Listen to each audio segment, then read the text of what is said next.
Good evening, everyone. Welcome to this meeting of the Audit and Governance Committee. We're not expecting a fire drill this evening, but if it does go off during the meeting, please leave by the nearest emergency exit and make your way to gather outside Runnymede Hall. Please note this meeting is being live streamed. Agenda item 1, apologies for absence. We've received apologies from Councillor Bredding and Councillor Harbison. Councillor Brooke is substituting for Councillor Bredding. Any other apologies? Thank you. Item 2, declarations of interest. Members, do you have any declaration interest to declare? No. Item 3, are the minutes of the meeting held on the 30th of January agreed?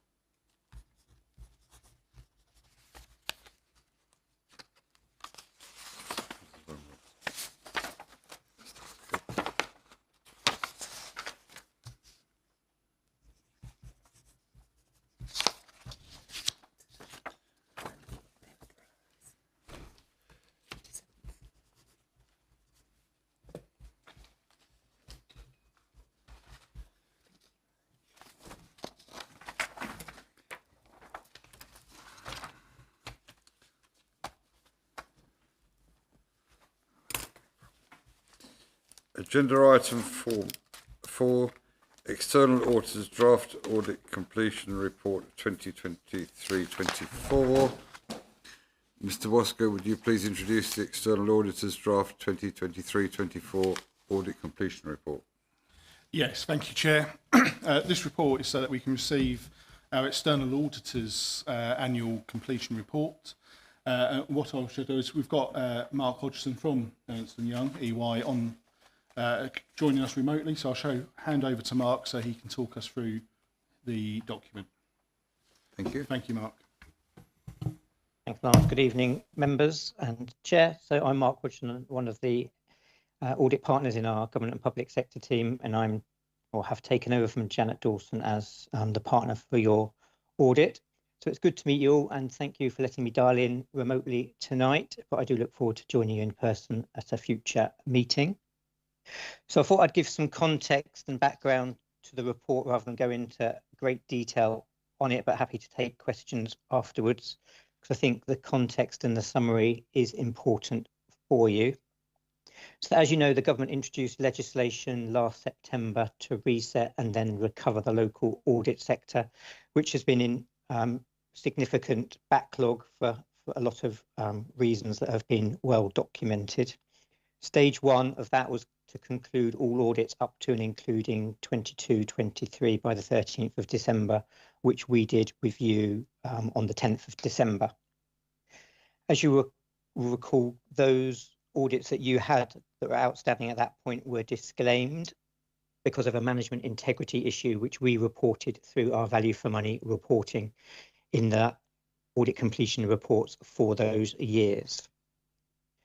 Secondly, the Council then published your draft 23-24 accounts on the 16th of January, which was 7 months after the due date of the 31st of May 24, and I'll come back to that a little bit later. So in overall summary, it is those two factors which have led us to need to disclaim our audit opinion for this set of accounts. So firstly, the management integrity issue. The officers who were at the heart of the unlawful transactions which we reported on previously were still in post at the Council until August 2023, some 4 months into the financial year subject to audit. And therefore, that prior reported reason remains in place. And then secondly, the late publication of those draft accounts on the 16th of January left us with insufficient time to perform an audit to the required level of international auditing standards by the backstop date of tomorrow, which is set in legislation.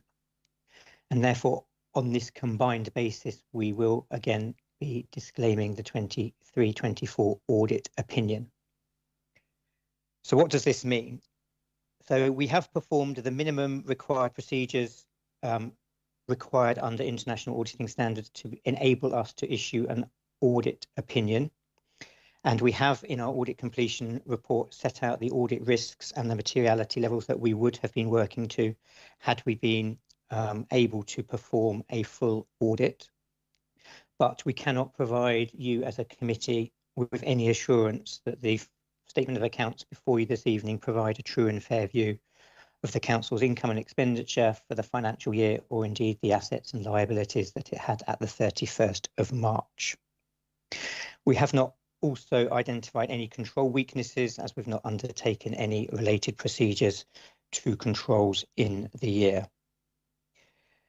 In terms of value for money, it's a different story, however, so we have performed all of our audit procedures in response to our value for money responsibilities, and those are set out in section 5 in detail. Given the time between the December the 13th backstop date and the sign-off of the 22, 23 and prior years, and now this backstop date some 2 months later, all of the risks that were prevalent and the weaknesses that were reported for 22-23 were still extant in 23-4. So the risks of weakness are set out on page 24 of our report, and they are the same primarily as in 22-23, with one additional significant risk area, because in December 24, the regulator of social housing issued a judgment against the council of very serious failings, and one aspect of value for money reporting is to rely on other regulators' reports, and the detail behind that is set out on our page 33. So we are therefore having to report on other matters as part of our value for money reporting in the audit opinion on the same matters as in 22-23, and then this additional social housing regulator report matter. In terms of the actual audit opinion itself, I have now provided the full wording to Lance earlier in this week following our internal approval process. And based on what I've said already, it is very similar in nature to that that we issued for 22-23 wording. Two other matters I think that are important to talk to you about. The first is the one about the publication of the accounts, which I said I would come back to.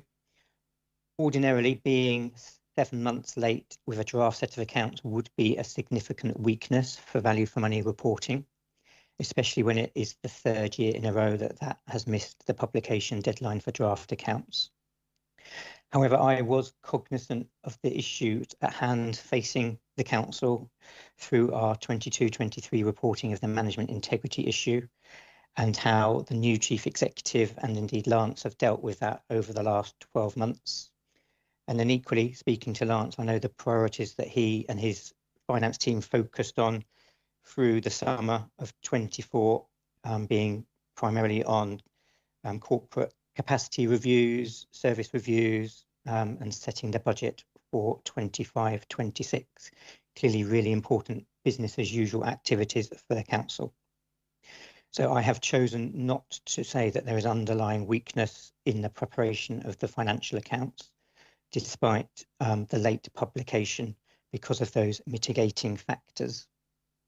But clearly, if the draft accounts for 24-25 are published late and the deadline for them is the 30th of June this year, I would have to revisit that judgment, and it would lead to a significant weakness and possible use of statutory recommendations for the council to improve its closed down arrangements going forward.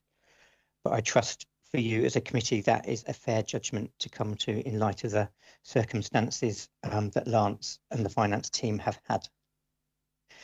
The other area to note is that the inspection period, where someone can inspect the accounts, ask questions, and then object to those, finishes today following the publication of those draft accounts in January.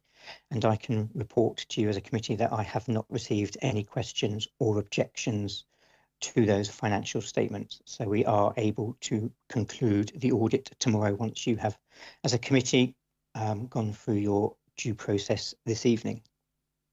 So I think they would be the highlights that I would wish to bring out for you, but clearly happy to go to any questions on what I've said or anything that's in the report.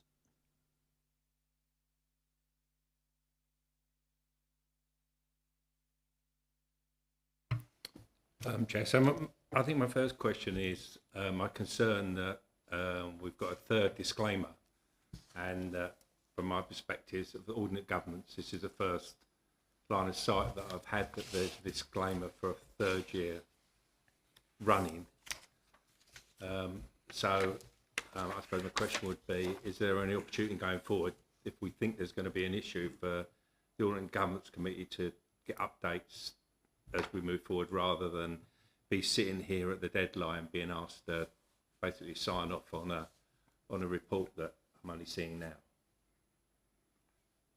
And I think my other concern is that there are no assurances over the brought forward balances from 22-23, no assurances on the 23-24 and year-end movements, and some closing balances. And we do not have assurances over the financial statement for 23-24. Therefore, we are unable to conclude that the financial statements are free from material or persuasive misstatement. I'm just wondering, I mean, there's other things in there that, you know, we talk about the fact that there were 8 opening balances that were incorrect, I believe. I'm just concerned at how we're, as a committee, expected to approve this audit if we've got concerns that the numbers in there are not necessarily correct, or maybe incorrect. And maybe I don't know if that's a correct statement, but obviously I would look to yourself to give us some guidance on that. So I think it's a very valid observation. I think that the 2 previous years' disclaimer were because of the management integrity issue, and I believe, though clearly I wasn't the signing partner at the time, those issues were discussed and reported through quite an elongated period of time, although the final report would not have been available to you as a committee until the December sign-off. And then clearly this third year, which you reference, is subject to the management integrity issue because it was still pervasive for 23-24, and clearly as an audit we are backward looking, and that it's a little time ago, but equally the available time to do an audit on a draft set of accounts that were published in January through to the end of February is insufficient to be able to do the audit. So appreciate it is at the back end of the period towards tomorrow's backstop date, but today's committee was arranged because it was the latest date you could have one, having fulfilled your responsibilities as a council for the 30-day inspection period from that date of publication. So it is really tight, and totally acknowledge that, and Lance may wish to say something on it. In terms of your responsibilities as a committee, I feel for you on the one hand because you want to have a set of accounts that has been subject to external audit, because we do provide, in an ordinary set of circumstances, really high level of assurance to you that the accounts are correct, but clearly we can't do that on this set of accounts. But we are the third line of defence for the council.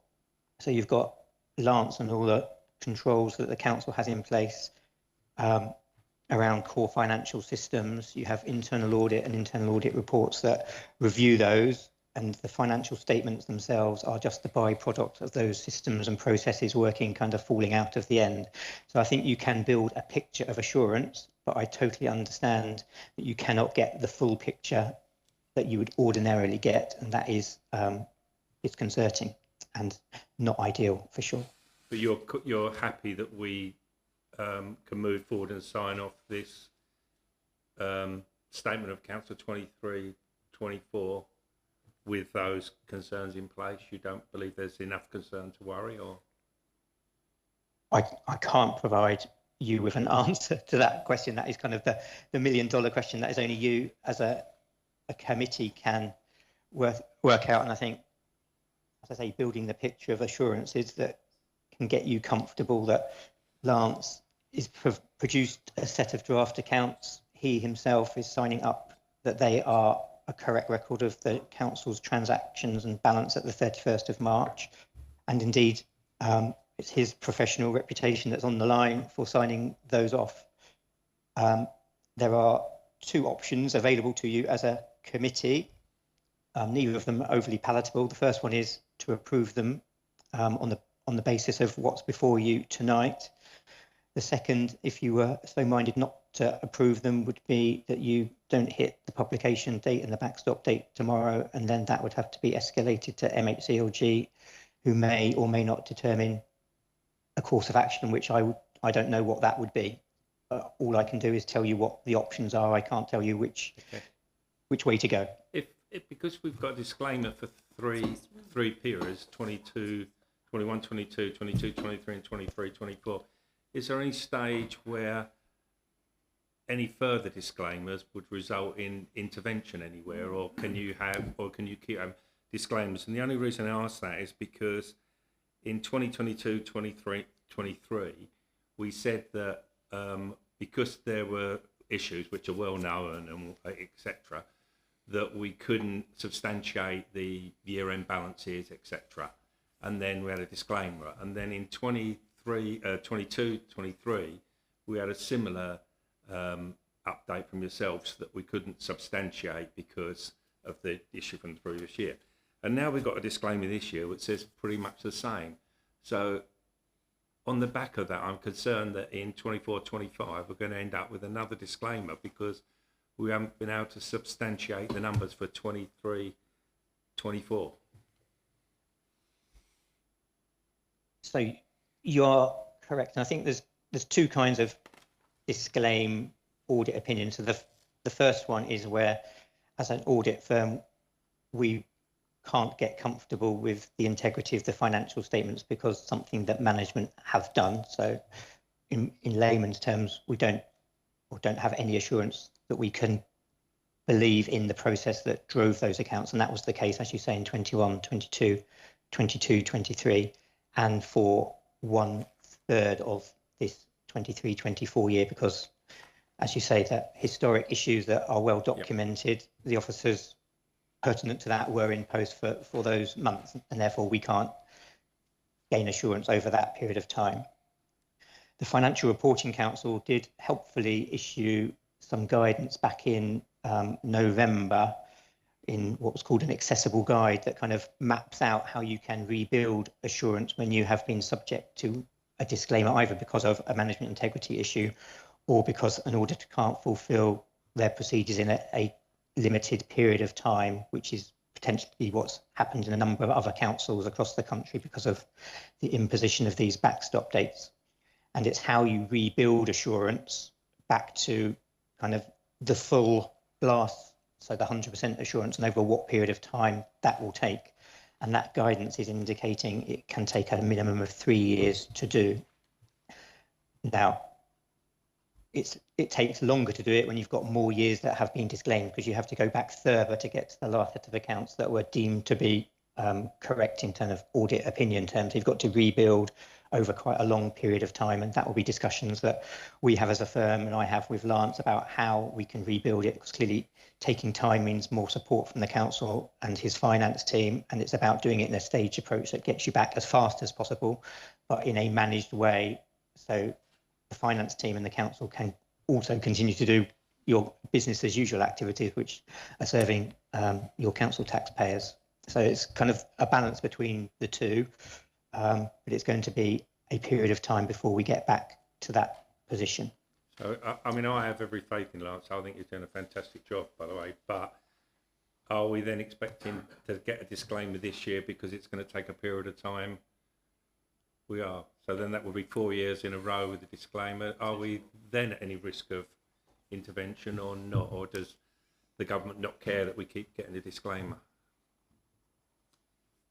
So I can't speak on behalf of MHCLG, and Lance may have his own view, but clearly our reporting mechanism is to issue an audit opinion, and they do go into MHCLG. And if there is significant matters to report, so if we issued a public interest report or statutory recommendations, I think that may get their attention more than just a disclaimed audit opinion. But clearly, when you've built them up over a number of period of years, I would imagine that you may be on their radar, but whether they deem it necessary to take action or not is clearly a judgment call for them to make.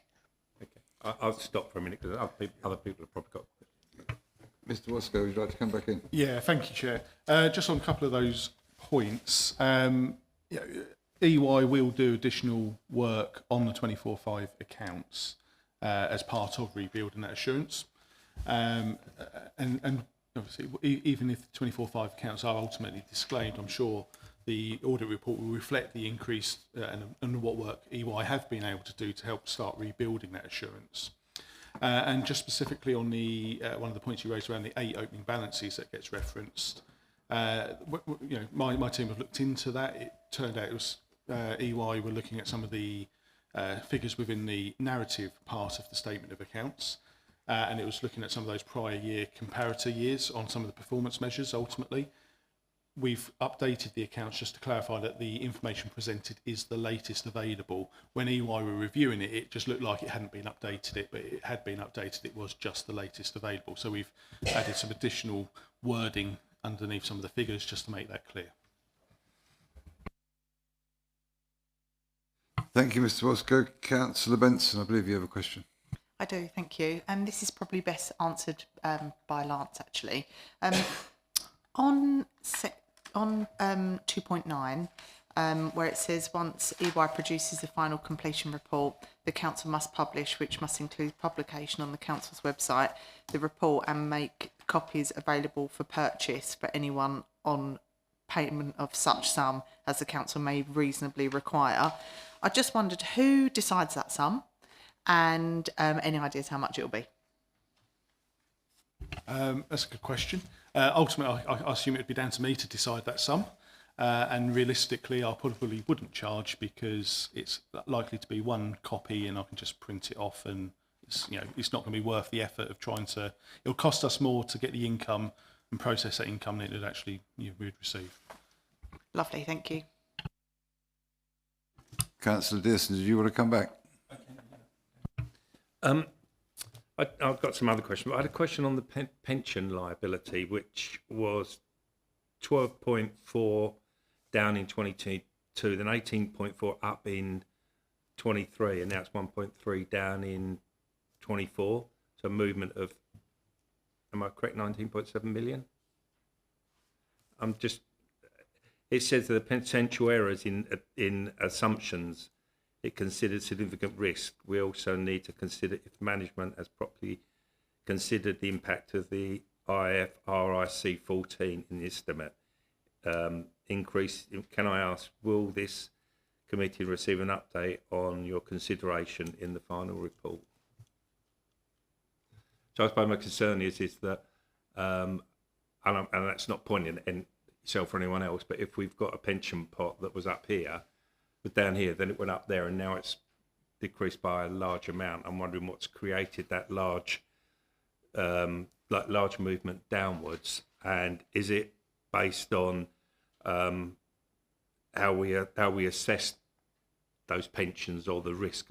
Because I get that rates move up and down, the markets move around, and off the back of that, you can make an assumption that we're going to have 20 million sitting in the pension pot, and then something significantly changes in the market that impacts that. But that obviously has an impact on the council if we've now got a deficit that we may need to, or are we expecting that it's going to move back the other way in 24, 25? Maybe that's a long question, sorry. So my crystal ball's not working on that, unfortunately. With pensions, the valuation is undertaken by the actuary. And there's many different factors that come into it, whether it be life expectancy, inflation, wage growth. There's all sorts of different bits and pieces, including the return that you're getting on the assets that are invested. So naturally, there's always movements up and down. Historically, local government pension funds are typically in a deficit position, and we make payments every month into the pension fund based on the current staff that we've got, and often we'll make a lump sum payment every third year based on the full value revaluation of the pension fund. You mentioned IFRIC 14, I believe that's the one where it talks about an asset capping, and that's where we're not now allowed to recognise an asset in the accounts that's beyond any sort of reasonable expectation. So that's part of why it's restated and brought the value of that down as well. It doesn't mean that the funds aren't there. It just means that there's an adjustment to recognise a lower amount as well.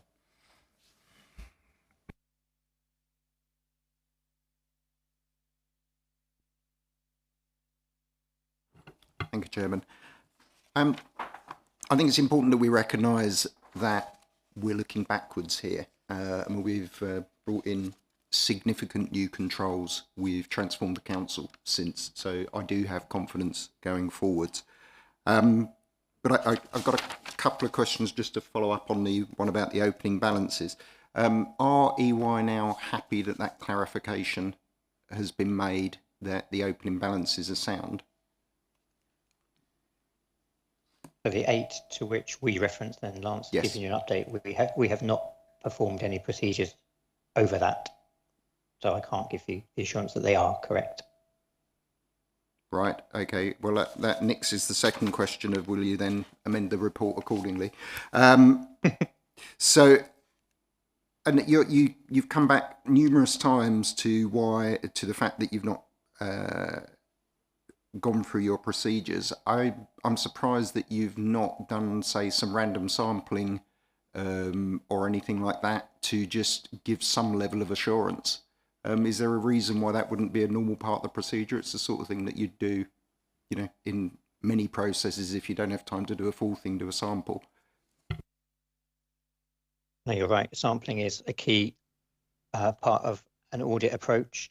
But in the scenario for 23-24, there were a number of councils who were publishing draft financial statements late. And as a firm, we issued a letter in August to all Section 151 officers saying if accounts had not been published by August, then we would not have the capacity to be able to perform an audit.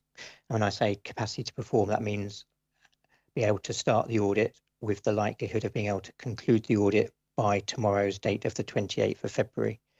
Equally, an audit can only happen once you have a draft set of financial statements to audit.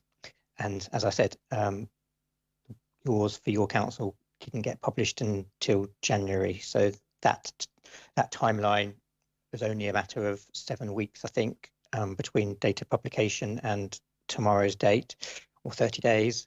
And clearly an audit ordinarily needs 9 to 12 months to be able to plan it, pick the samples, do some testing and gain the assurances. So it was the available window that was the determining factor on this occasion. So what work has actually been done to create the report? So under international auditing standards, there are a minimum set of procedures you need to perform to be able to issue an audit opinion, and it is those procedures that we have completed, such as identifying risks as set out in the report, setting materiality level, issuing letters to the monitoring officer, Section 151 officer, head of internal audit, and the chair of this committee to understand processes and any identified frauds or management override. And then, as I said earlier, all of our value for money responsibilities, because we have determined as a firm that is a key area, because value for money is looking at the underlying arrangements the council has to secure economy, efficiency and effectiveness. And for us, when you're looking at public funds, that is an area that we wanted to ensure that was completed, because you can do that without a set of financial statements. So that is what we have done in this year and the previous 2 years. And therefore, I think there is an element of assurance within the report, albeit that we have highlighted a number of weaknesses and other matters. Thank you. It's reassuring to hear that we are beginning to assure you. Councillor Dearson. Yeah. Again, my first line of sight, the ISA 240 management is in a unique position to perpetrate fraud because of its ability to manipulate accounting records directly or indirectly and prepare fraudulent financial statements by overriding controls that otherwise would appear to be operating effectively. I have no doubt that doesn't happen, and as I've said before, I have every trust in Lance. But what it does say is there's no change in risk or focus. No change in risk or focus from where? From this being highlighted the previous year.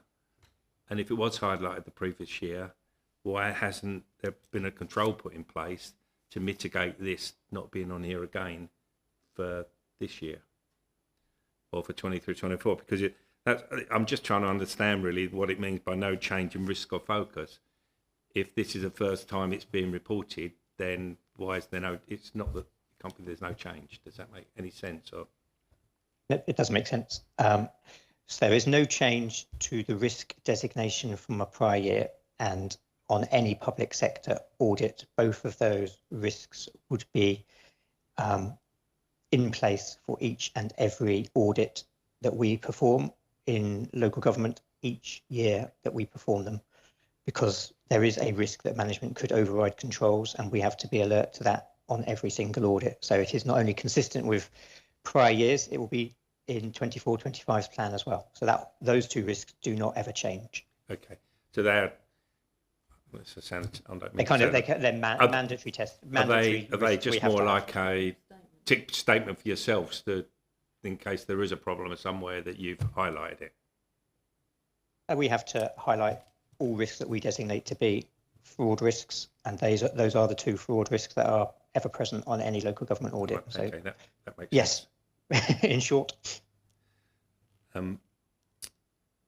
Next question. I know there was a list of various things that you highlight. One of them was business continuity and some concerns that are in terms of third party. Third parties not maybe able to deliver the information that we require for our business continuity. And when I look at the book of work for 24-25 that Andrew Wood has provided us with, which is great, fantastic, that isn't in there, maybe because it's been resolved. But I don't see within this report that we get any line of sight really as to if you've raised something on business continuity, has it been, unless I'm missing something somewhere, unless it's just me being stupid, but there are a number of things like that in your highlighted in your 23-24 report that maybe are not in our book of work for 24-25 because they've been resolved, but I don't know they've been resolved because I don't see that anywhere. Yeah, I'm struggling to find business continuity in my report at the moment to be able to give you a de facto or a good answer at the moment. But anything that we have reported, we would be following up ordinarily in 24-5 to track progress and to provide the committee with an update. So if that is a risk, following our kind of risk assessment procedures, which will be discussions with Lance, the finance team, head of internal audit, then if it is still a risk, we would be following that up as part of our 24-25 audit plan and then reporting it out to you. But if you've highlighted something that is an issue like business continuity, which for me is quite significant, wouldn't that then, if it's highlighted in 23-24, become part of our book of work for 24-25 to have a look at that internally? Or would you consider that we don't need to do that because you'll pick it up anyway? I'll come back on that. It is something that would get considered. I'm like Mark, I'm struggling to find references to business continuity within this. I do wonder if you may, there's obviously reference to the business continuing as a going concern. I wonder if there's that bit, which is slightly different from a business continuity perspective. But yeah, obviously anything that external audit raised, we wouldn't only rely on external audit to look at it again the following year. It'll certainly factor as part of the work plans that internal audit are looking into.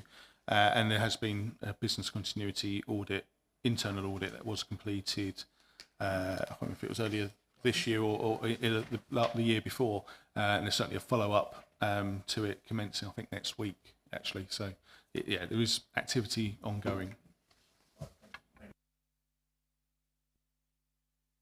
Thank you, Chairman. Yeah, I'm mindful of time here, and we spent quite. Oh, good. Okay. Well, in that case, Councillor Brooks has got a list of questions here that was presented by Councillor Breeding, who's given her apologies. But scanning through some of these, there is some overlap. What do you suggest we should do with this list of questions from Councillor Breeding, who's not present to answer herself?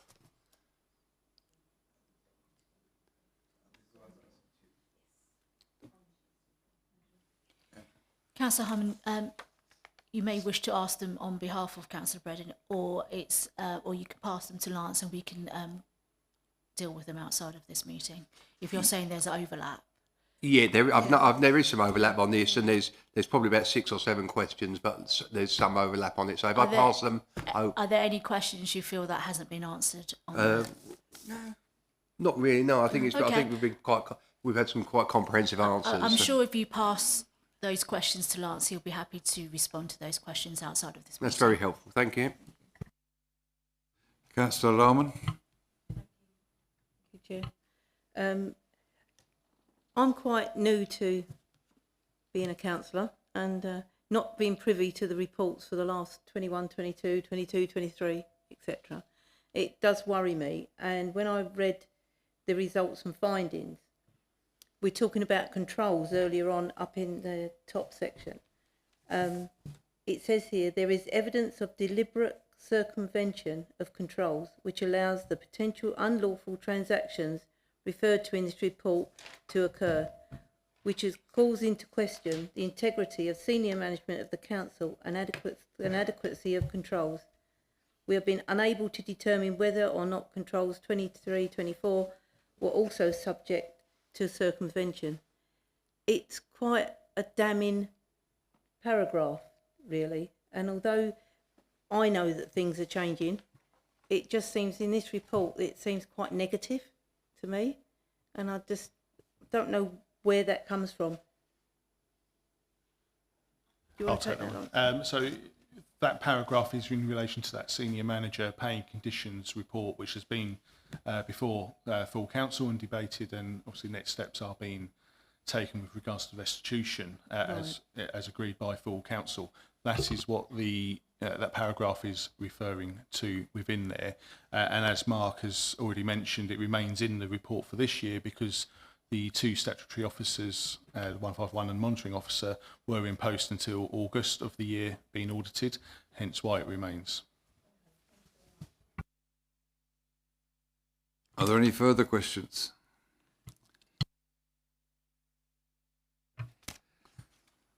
The valuation of other land and building not valued using FV, is that the same thing as with other issues, that the valuation of the land can move up or down based on the market, and therefore there's no change in the risk or focus on that? I'm just trying to understand. It's not a criticism of anyone, just trying to understand some of the points that have been mentioned in the audit.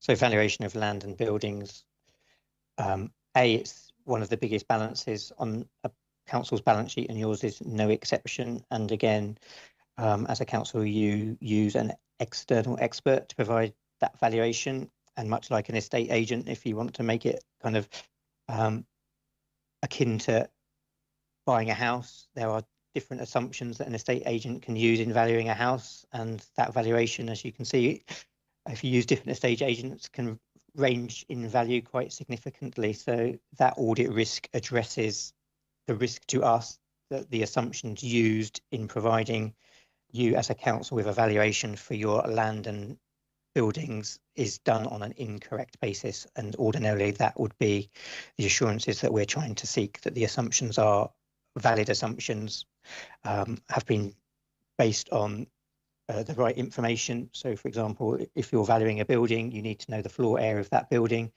You'd be amazed at how many times a valuer values a building based on X square meters, and actually the building is Y square metres, so a lot more different in size and shape and scale than the valuer believed, and therefore the valuation is significantly different. And when you have a relatively low materiality level, so the level to which we're interested in whether the accounts are right or wrong ordinarily, and clearly there's not much scope for those assumptions to be out. They only have to be out by a very small margin to provide us with an issue against our materiality level in an ordinary year. Clearly we haven't performed any procedures this year, so we've moved straight to a disclaimed audit opinion. But for 24-25, I would expect that to still be a risk, because land and buildings are always on your balance sheet. Valuing them at the 31st of March each year is a big exercise, and as a material large balance, we need to get comfortable that the assumptions behind them are right.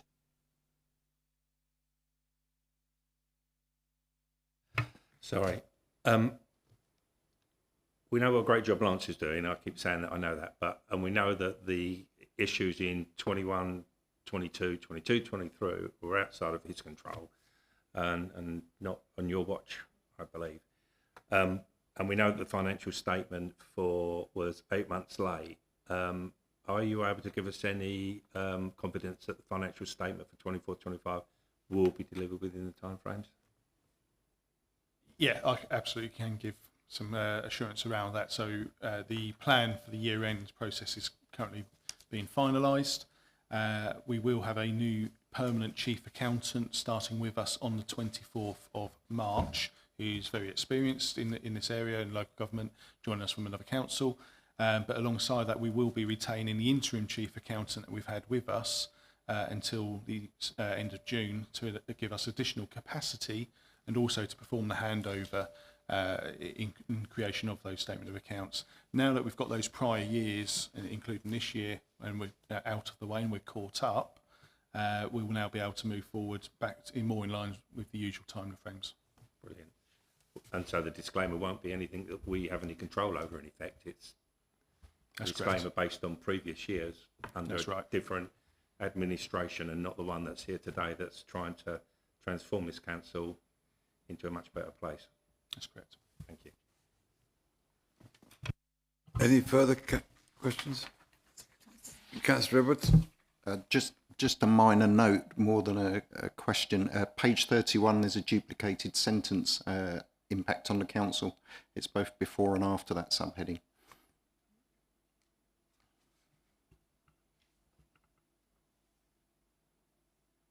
Thank you. I will correct that.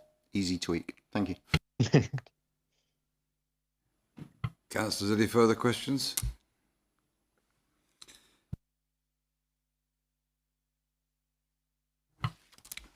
Is the draft audit completion report for the year ended 31st of March 24 as set out in Appendix A noted?